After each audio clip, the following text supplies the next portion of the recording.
Facebook a couple of seconds here to make sure it's starting to post. Oh, it's gonna be a pain in the tushki. Come on, little fella. There we go. That's what I needed to see. Okay. Awesome. Happy Sunday. I'm Allie, and today we're going to be playing around with a background stamp, and we're going to kind of talk about some of the things that we can do and how we might use this. Alright, so this is a Catherine Pooler background stamp. This is called Blowing Leaves, and it is a rubber stamp mounted on cling foam. Okay, rubber stamps are fantastic for giving you nice crisp images. For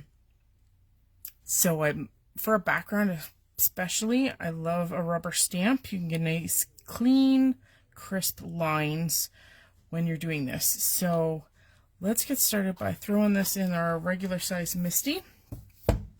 I have already taken the foam piece out of this, so Misty's always come with a piece of foam. I've already taken out my piece of foam because with this cling mount stamp, it's a lot thicker than just your average acrylic stamps. So you need to take out that foam to make up for the distance. So we're going to throw this in. Now I know this particular stamp is a little bit smaller than an A2 sized front panel. So I'm going to just mount it with a little bit of an edge here. Not too much, because I know it's not too much bigger than an A2, but I am going to give it a uniform gap there, so that when I do put my panel down, it should be fairly centered. Okay. Alright. Now, we're going to start with the easy peasiest technique. Okay. I am going to be using some generic Prism Studio paper today. Now, because this stamp, hi Beth, because the stamp does have a little bit of, see, there's no image on this corner, I'm actually going to tack this down and hold this down instead of putting some adhesive or using a sticky mat, because I don't have a sticky mat. I'm just going to hold it down knowing that there's no image in that corner, so I'm good to go. Alright, we're going to start with your basic stamping. Our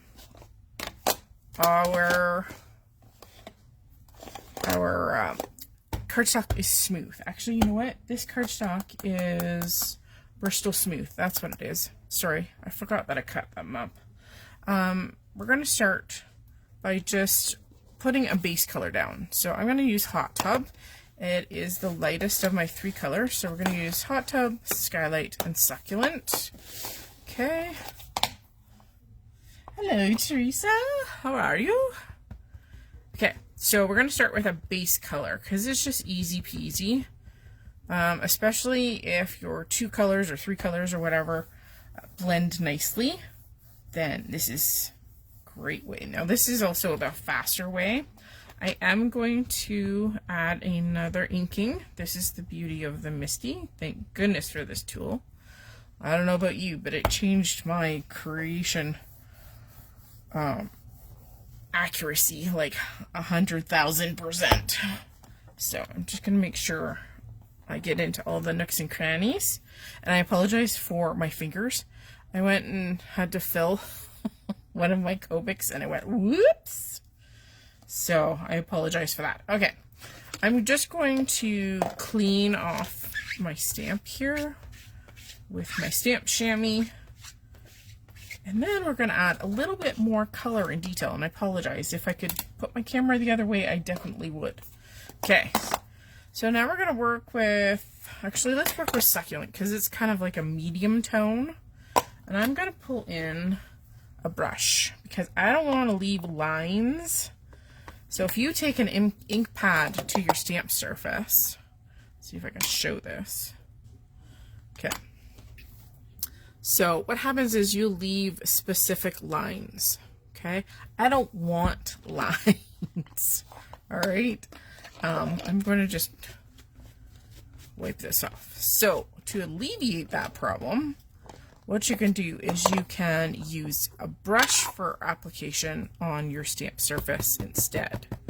So just pick a spot, and because the brush doesn't pick up as much ink as, say, putting your ink pad to the stamp, you're going to get a more subtle application of that ink.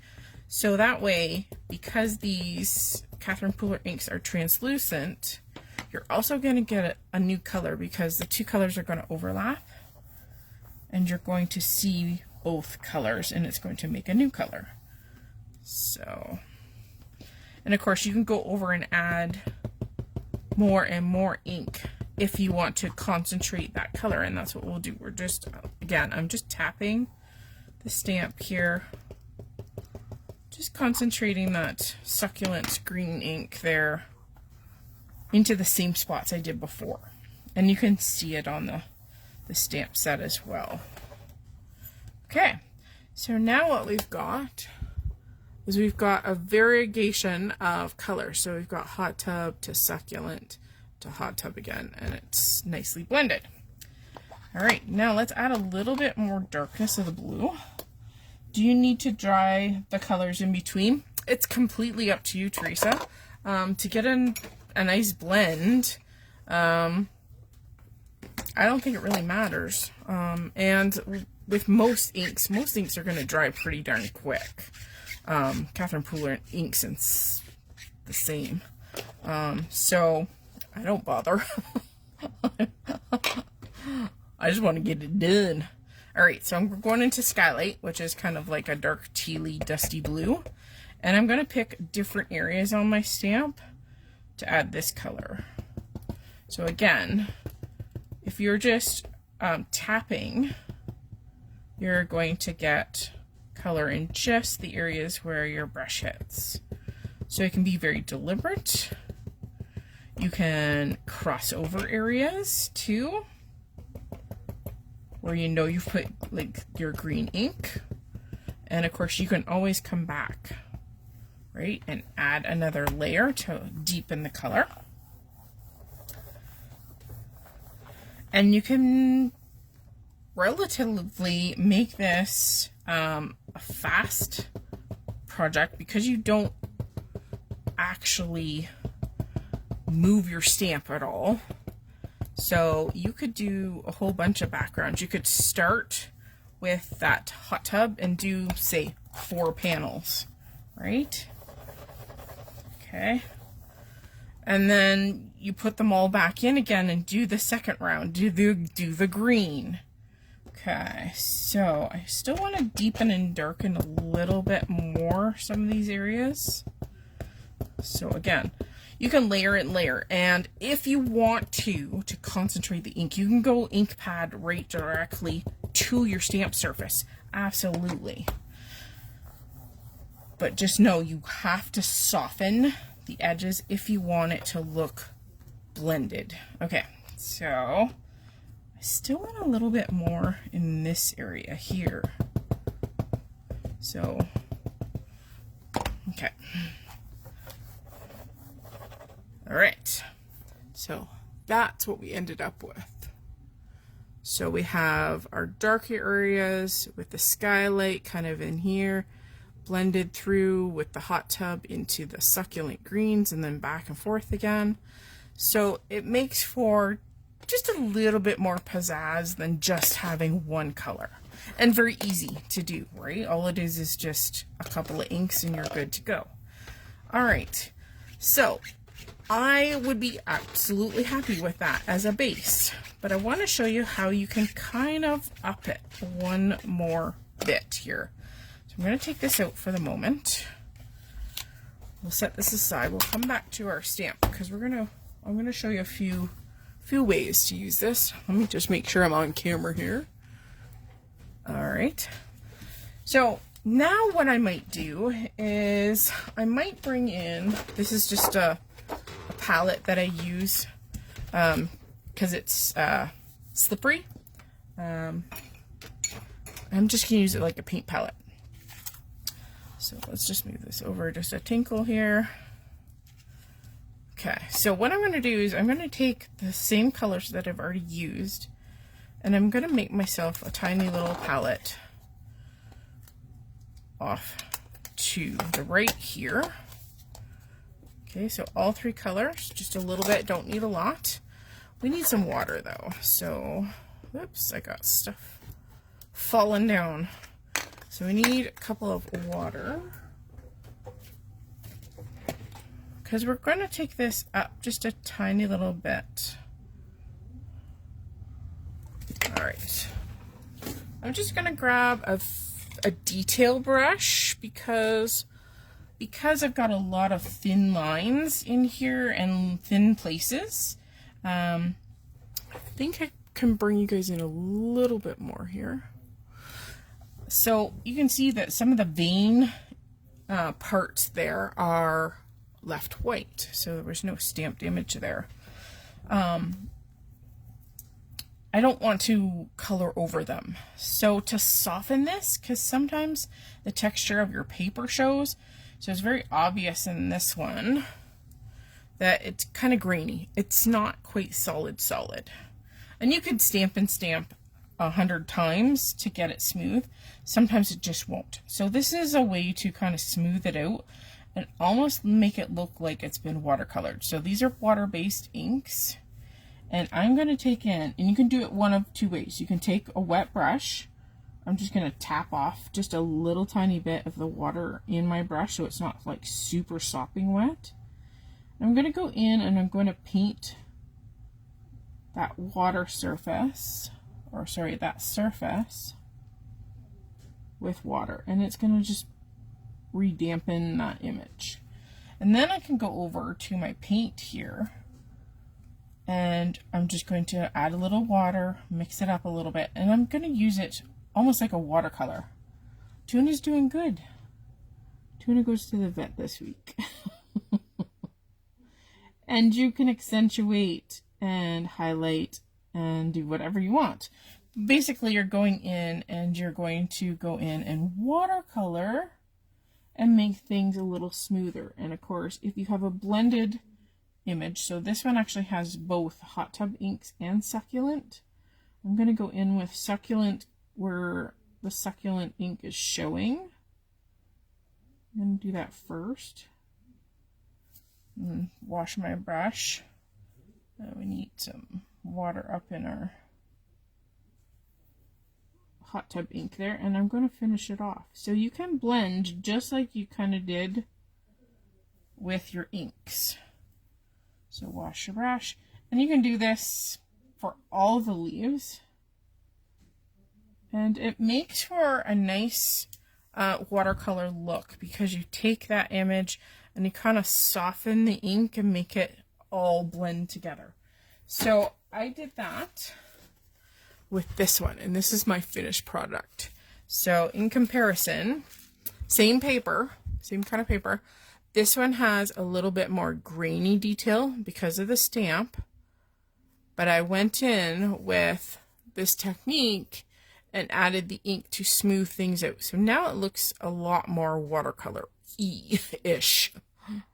So you can do that very easily with a background stamp. And it's almost like paint by number, if that makes any sense. Because the image is already there for you. You're just accentuating it. And if you wanted it to look even more so watercolor, you could go outside the lines because the majority of your ink is concentrated in those images. Whereas if you go in and add water on top, water and ink, you can blend out those edges a little bit and soften it to make it a little bit more painterly. So again, have fun with your inks and just water, and that's it. And then it becomes a background that's ready for you to add whatever you want to finish off your card. Okay, so that's one way to use a background stamp. Okay, so we may need these. I'm going to set these hopefully where I won't hit them. I'm just going to clean up my palette here because otherwise Tuna will probably come and step in it because that would be my luck. All right. let's go on to the next one. So we're going to bring back our stamp again. Okay. And we're going to go in. Actually, I think I'll grab some. No, I'm just going to go with our good old Bristol Smooth again. All right, now you can do this one of two ways. So you can either create your background first, or you can go and do your heat embossing. So because I got the stamp out, let's just do our heat embossing first. So for heat embossing, again, remember there's nothing up in this upper corner, so I'm just going to use temporary tape to tack that down. Okay. All right. So with heat embossing, I try and remember to bring in my embossing powder release. So this is just a powder, and there's a whole bunch of these different applicators on the market. This one is the Tailored Expressions, and it's just got a little bit of powder in it, and it's almost like a makeup puff. And you just dab it a few times in the powders inside the barrel, and it just goes onto the surface. And what it does is it allows you, when you have little itty bitty strays that are attached to the paper through static, it just allows them to release off. But you've got that kind of barrier. So it allows you to get rid of the ones that you don't want. All right, I need my Versamark or an embossing ink of some kind. I'm going to use Versamark. That's what I've got. This is an old pad. So I'm going to apply it to the surface of our cling stamp here. And I'm pretty generous with this, okay? And we're just going to do the same thing like you do with any other stamping. You're going to push it down. And I always recommend with a VersaFine or an embossing ink that you do it twice, because what's happened right now is it's left a void in that powder, right? Because there's a dusting of powder. Now it's got powder stuck all over the image.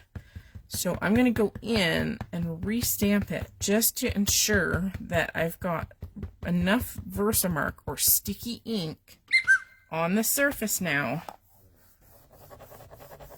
to continue on with the process. I always do a double. Always, always. I just find that I get a better end result. And I'm just going to do a few presses in those areas where I know it's not going to be as firm an image. Okay, so let's pull this out. All right, so we're going to set this aside again. I'm going to pull in a scrap of paper. Don't mind the neon on this. And I think we'll do a mix.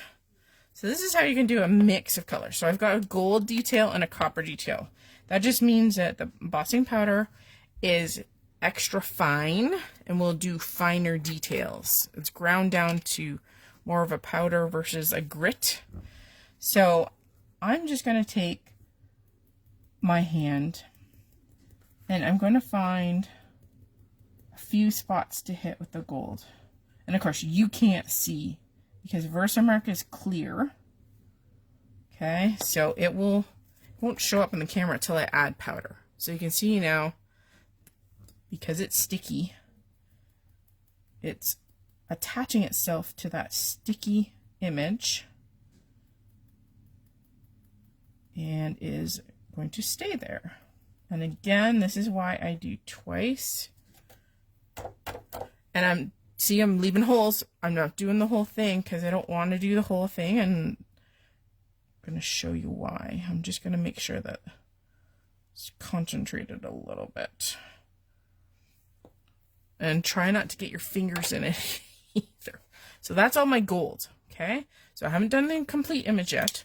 Let's take the paper and we're going to funnel this back into the jar. Okay. Put the lid back on. Learn from me. Because otherwise you'll be in a pickle. Okay, so now we're going to go in with our detailed copper. So this time we're going to do the same thing, but because some of our ink, our sticky ink is already covered, I'm going to do the whole thing. Okay, and of course you don't need this much, you just slide it across. But wherever the gold is, it's going to remain gold because it's already stuck there. But anywhere where there's sticky open ink, now the copper will stay. So I've got areas of gold and copper. So it's a mix of both. So again, let's set this aside. Try not to put your fingers in it. We're going to funnel this sucker back in. Okay, this is why I keep recycled paper, because it comes in handy. All right, so now we have both. All right, let's take this to the heat gun and let's have fun. So this would be a great technique for Christmas cards or something like that. You could do silver and gold on a snowflake background. That would be really fun. Just make sure that you're moving your heat tool around so that you're getting even heat and that you're not going to burn your surface, which you can do with a heat tool. So be very careful. Most embossing powders, when they are completely heated and fixed to your paper, they change from matte, which this, see, doesn't shimmer, to a shimmer or a shine. Now, there are matte embossing powders on the market. Those would be the ones where it wouldn't change, it wouldn't be visual. You would just have to make sure that it was heated a good amount of time, make sure that it has melted. So for the majority of them, they are shiny and you can really tell when they're set. But if not, just give it a good heat up, and the hotter the tool, the better. And always keep it moving. Okay, so there we go. Now, this is still quote unquote wet. Okay, if I were to touch this, it will smear like an ink because it's still warm. So please make sure that before you touch it, it's hot. You'd be surprised how hot this is. Don't touch it when it's wet, so to speak. So make sure that your panel is dry. So give it a couple of whiffs of breath, or, just set it aside and do another one. But this is a great way to use your embossing. I mean, we all have like green and red and things like that. You could go in. Do you guys remember the little McDonald's spoons? This is like from 40 years ago. They were long white spoons with a McDonald's logo on the end, and they were about this big, and they gave them to you for your coffee, for stirring your sugar in. They would be perfect for doing this, in the respect that if you use one of those little itty bitty spoons, you could drop specific colors almost on specific things. So you could choose to do all the oak leaves in gold if you were that particular. You could also take this in your fingers, like pick it up. You could have to put this in a container where you can put your fingers into, but you could pick it up and dust it on top. That does work too, and which will get you into a little bit more detailed spots, like if you wanted to do just those oak leaves in gold. Okay, I know it's nitpicky, but sometimes doing that is just fun because it gives you something to do. You're experimenting, you're using the stuff that you have in your repertoire to use. So I mean, you could absolutely leave it like this because it's so pretty with the gold into the copper and things like that. So get out the reds and the teals and the sparkly ones that you have. Hi, Denise. And give it a whirl, because, I mean, this is fun. Okay. But to up it one, this is where I'm going to bring in my this, again, just a laminated piece of paper. And we're just going to experiment with ink. So I've got goldenrod, orange peel, and a little bit of terracotta. We might bring in a red. I'm not sure yet. Okay. So I'm gonna be fairly generous on my ink. Again, starting with goldenrod. I generally start with my lightest. We're gonna give this a good spritz, okay? Now, excuse me, these ink pads obviously have round shapes. Sometimes I go in and disrupt that shape because I don't want something so specific put on my background.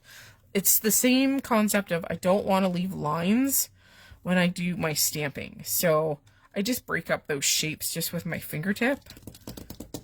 And we're just going to lay it in. So this just gets us with a base. And of course, you can do the embossing first, or you can do the background first. It's completely up to you. The only difference would be is if you're going to use a clear embossing powder, which I have to order some more because I ran out of clear. So if you were doing clear and you wanted your leaves, say, white, then that might be the instance where you would do that first. Now, this paper does not particularly like to be extra wet. So you could use watercolor paper, absolutely. But we are going to give this a little bit of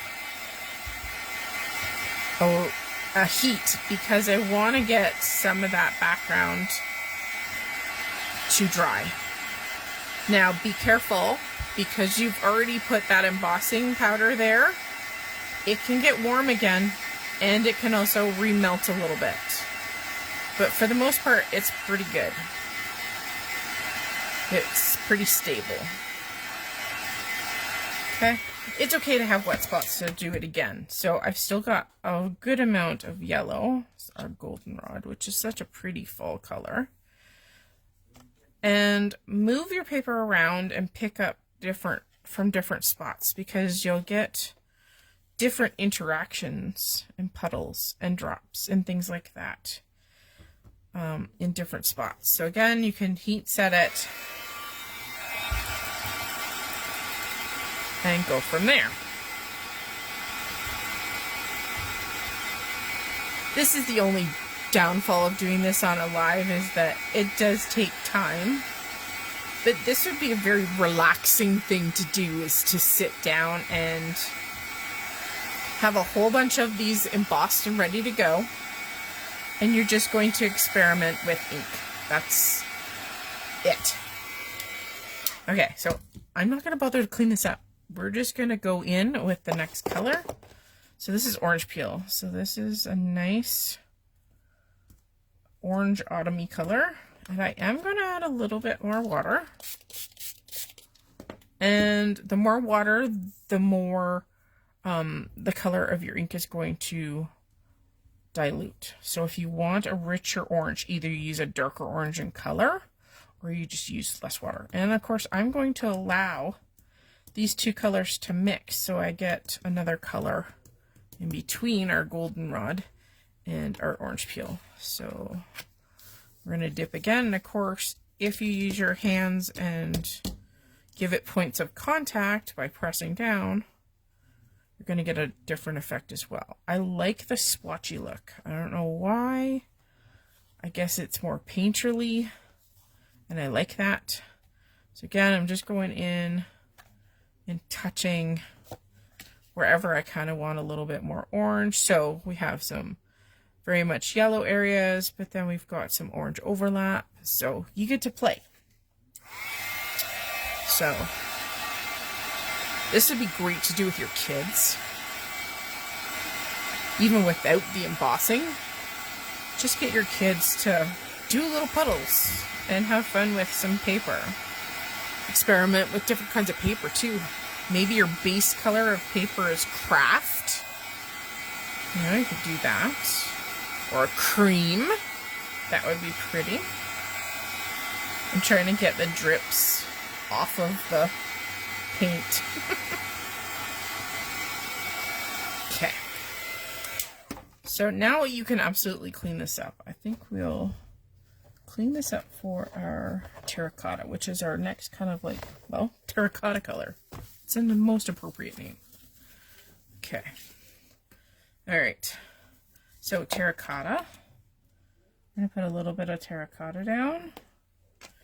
And I think we will bring in, I'm going to bring in a little bit of rouge. Just a touch. My rouge is dry, and I found out yesterday that I don't have a refill for it. So I've got to get my hands on a refill. Okay, fair amount of water. And again, I want to break up these just a little tiny bit. I just don't want the harsh edge. So I'm just going to play with them just a tiny bit. Okay, and I like that it has spotty dotties in there. You guys can kind of see how they're droplets. I love that too. So I'm hoping we pick up a few of those details. And then again, you never know what you're going to get, right? Never know. And if you want more of those spotty dotties, I find that if your panel is dry for the next layer, you're more apt to get that detail.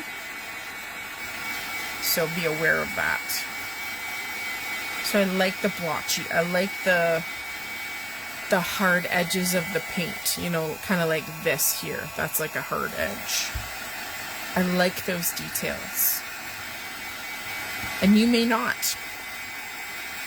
But that's where this is. Get in there, get inky, and experiment. Sorry if you can't hear me. I had my head down. So, thank goodness for heat tools. Because if I had to wait, or if you guys had to wait.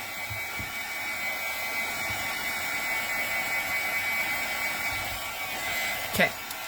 I also want to show you. Right here. So on this leaf, the paint is sitting on the top of the embossing powder. That's okay. Either you can leave it or you can buff it. So just take a little piece of paper towel. Try it dry first. And if it doesn't buff out dry, which this one seems to be doing quite well, then tiny little bit of water on your paper towel and it should help kind of get rid of it and buff it off. So again, you keep going until you're happy. If you want to add another color, you can do so. You could also take a paintbrush and splatter. Do until your heart's content, because it's your piece of art and you will never have one like it again. They're one of a kind. And of course, if you want to add a different kind of ink, like a distress oxide would be very cool, because it would give you that frosty look, right? That oxide appearance. So there you go. I unrounded them. That's right, Denise. I unrounded those images. So there, again, it's all about experimenting. So I'll show you my original. So I did the same thing for this one. I used the gold and the copper to get the variegated look. And then I just had fun with those inks and made it all splotchy. And then, of course, you can distress the edges or add stitching. You add a big greeting, you know, thankful for you, whatever, and finish off your card. So another way to use your background. Okay, let's set these aside. All right, let's put you guys to the side. And I think we'll just do a quick wipey. The nice thing about having a surface like this is that you can literally just set it aside. You pick it up and, you know, your surface is clean again. And laminating your own is way cheaper. All right, this time we're going to do panel first. So this is where your clear embossing would come into play. And like I said, I have a dusting. Like, it's not covering my image at all. So I gotta order some more. So in this case, this is a technique called Joseph's coat. And normally what I would do is I would create a nice soft, generally a lighter background, and we would blend it and things like that. And then we would take that and we would take that background and we would put it in for our stamping. So I put it in here, and then we would use clear embossing. And what it does is that it traps that image underneath. So for instance, we are going to do this, but I would do, say, a serene background. I'd do all a serene, just boop, boop, boop, done. So when you put the clear embossing powder over top, it traps that image. So anything underneath where your stamp is with the clear embossing would trap that color. Okay, and since I don't have any clear, I just wanted to explain that. And then what you're going to do is you're going to go over it with a darker ink. So I'm going to kind of fake it, for lack of a better word. So I'm going to use white. We're going to fake it here. So we're going to go in with our white. 1 second. I need a little bit of room. Got lots of stuff on my desk. Okay. So we're going to go in, and you're going to imagine this is a light purple. Okay. And you're going to imagine that we're going to add our Versamark ink. And I would, before we go and do this, it doesn't really have to, but you would apply your embossing powder release tool. Okay, just a little dusty. Da, da, da, da. And then we're going to do one Versamark layer. And again, it picks up that dust or that powder. So this is why I always do it a second time. And the juicier your sticky or embossing ink pad, the better. The better. Okay, so you're imagining that we're now going to add a clear embossing powder. So we're going to take this out. Okay, and I'm going to use a piece of scrap. And this is, haha, clear embossing powder. So again, you're imagining, this is so funny. You're imagining this is a light purple, and your clear is going over top of that entire image, and it is trapping that color. So because the image is purple, it's going to remain purple because the embossing powder is clear, right? Okay, so let's funnel that little filler back in there. Always put your cap on. Okay. Okay, let's heat emboss this.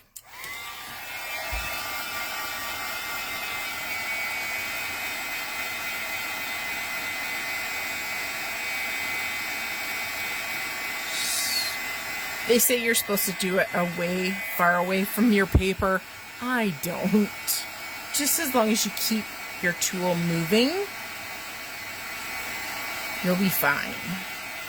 And if you need to use a clothes peg or a pair of tweezers to hang onto your paper, do that so that you don't burn your fingers.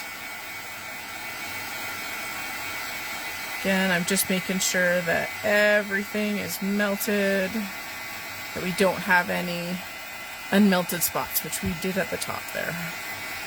If you put it in the light, you can kind of see frosty versus shiny. So you can kind of tell when you tilt your paper if it's not quite done. Okay. I think we're good.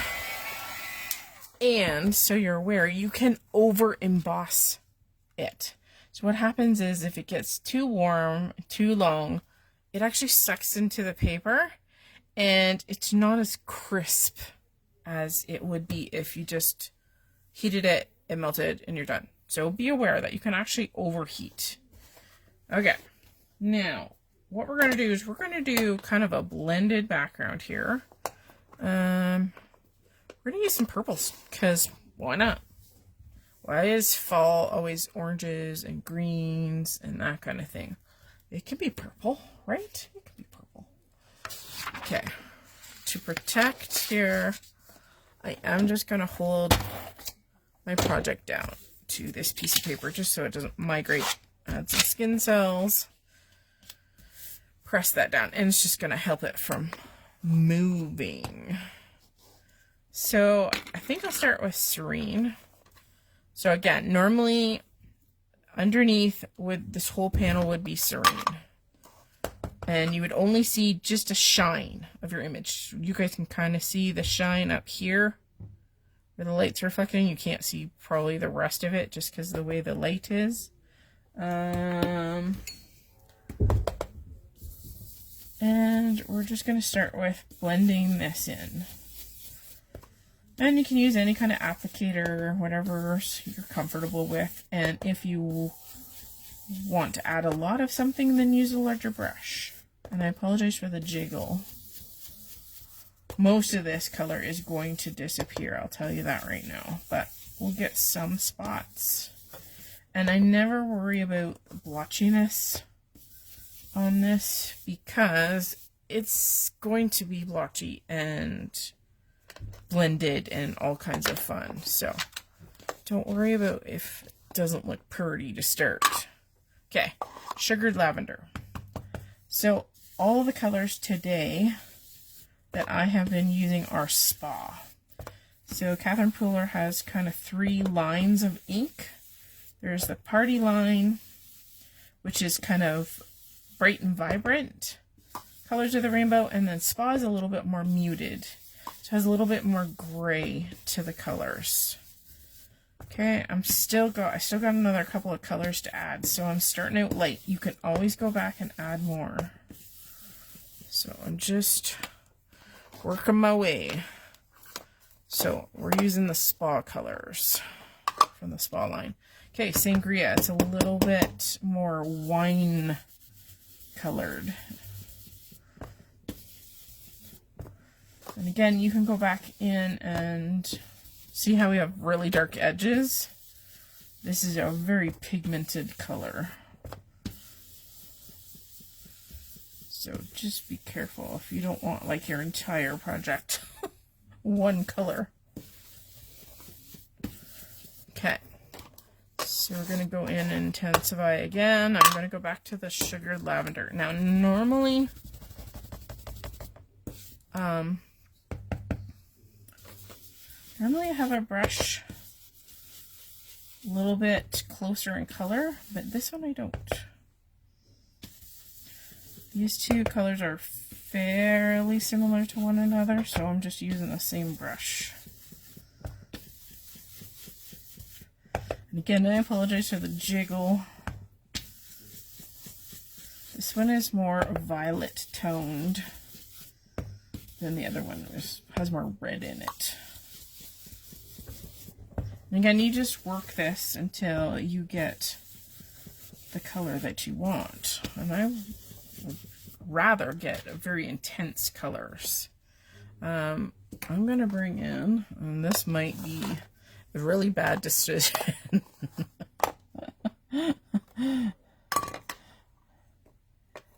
Okay, this is called Queen for a Day and is a very, very bold purple, like grapey and dark and rich. So if you want to make sure your areas are nice and inky, make sure your ink pads are nice and juicy. I highly recommend getting refills of Catherine Pooler inks if you can. So this is very grapey. You can kind of see that as it gets applied. Okay, and again, you can switch. Okay. I mean, we won't go back to the Serene because it's pretty much disappeared, if that makes any sense. But we can go back to the... I'm just kind of rubbing it off. Now, if you also want to add a little bit more friction, just go and take it to... I throw these in the washing machine. They come out great. They're water-based inks, so... And they don't come out perfect, but they're specifically my ink ink rags at my desk, so I know they're not going to come out 100% perfect, but they don't go in perfect to the washing machine either. And of course, as you go over colors, you're going to get new colors that come out as well, because when your purples mix, they create new colors. Now, if you want rich, rich, rich, you can go ink pad over top of this too. Like, you could take your ink pad and go a swoosh. There's nothing wrong with that. But if you want a nice blended look, then of course you're going to have to work for it a little bit here. So again, I'm just going back to the sangria. And you just blend until you are happy. And don't worry about going over your embossed images, because the beauty of an embossed image is that it is now become a piece of plastic, basically. And you can buff plastic, which means you can get rid of the ink that sits on top. So I'm going literally over the purple, and this just helps blend things too. There we go. Now, I know this is going to be really weird, but I'm going to pull in rouge. Rouge. Okay. Just make sure that your brushes are nice and soft. If they're not soft and they become hard, that's probably the time to take them to the sink and give them a quick wash.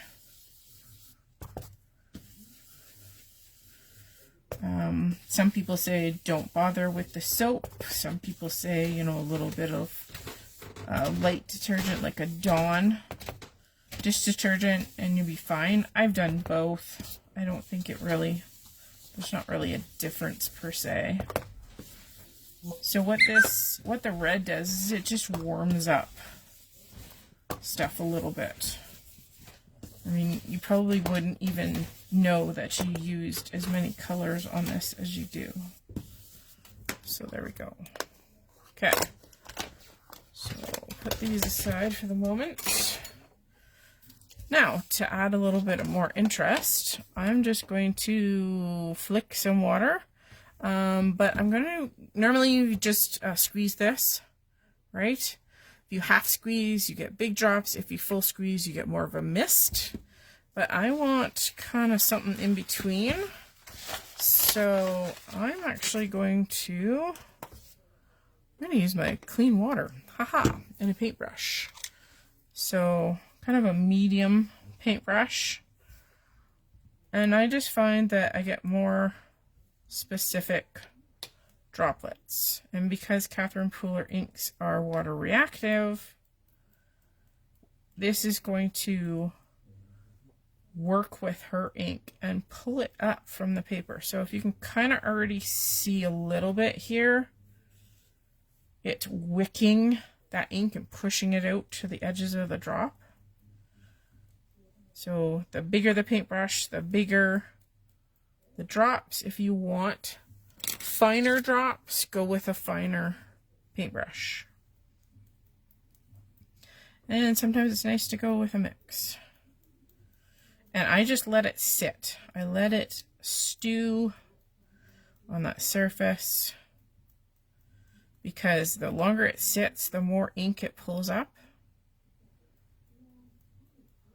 And the cooler the detail on the back. So again, just water, letting it sit.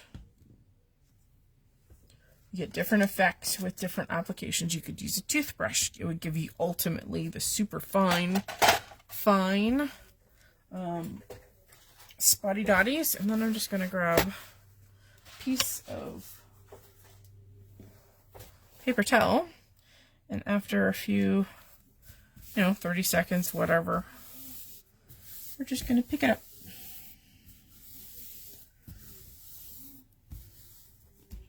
Trips in the kitchen. Oh, what are you making, Denise?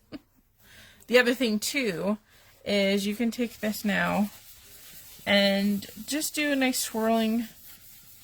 You want to make sure that your background is dry, but you can go in and buff your image. Now, some colors are going to change the color of your embossing.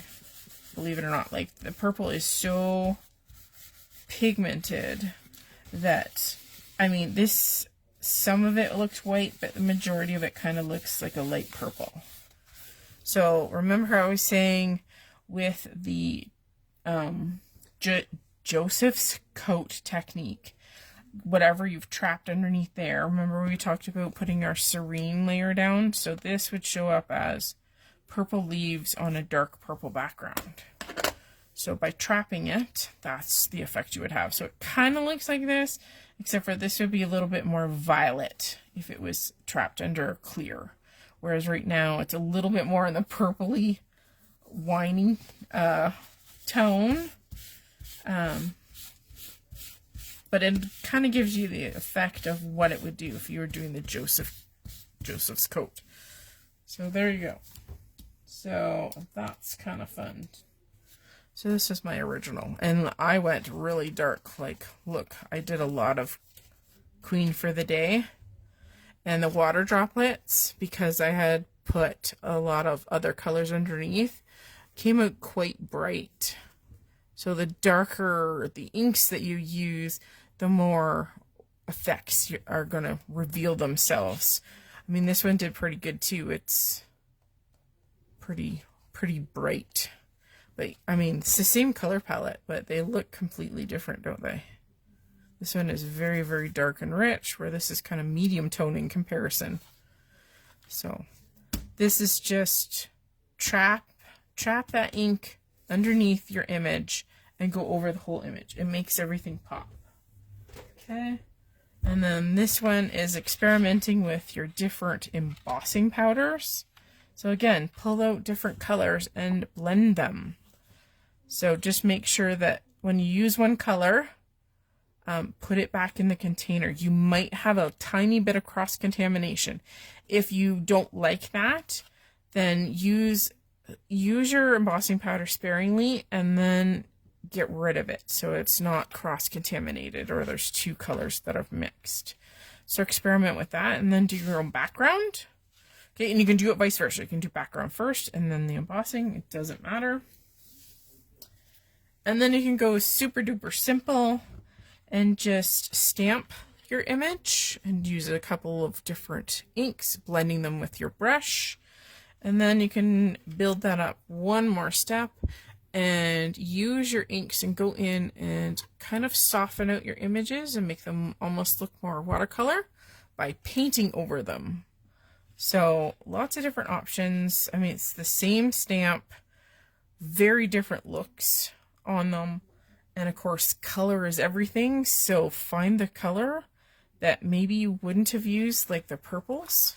I still think this looks like fall. I don't know about you guys, but I still think the purple still reminds me of fall because it's one of those colors that we see a lot in the clothing that comes out in the autumn. So even though it's a non-traditional color, I still feel fall. So yeah, lots of inks to use, different techniques, and different products to bring in together. So you can have fun with just one stamp set. All it was one stamp set. Some inks and some embossing powders. So there you go. Lots of fun. Very easy to do. And you're making salad pesto with a pasta and veggie. Oh, I'm coming to your house for dinner. I haven't had dinner yet. Hi, Teresa. Thank you so much for watching today. I'd appreciate it if you left me a thumbs up, and if you're watching this on Facebook, if you could subscribe, that would be awesome. And I'm at camp next weekend, so my goal is to probably do a live. I will see as I work towards the end of the week, and you might have a video to watch on Sunday, but there'll be something, I promise. All right, until then, have a great week, guys. I hope your first week of September was great, and I'll see you again soon. Bye now.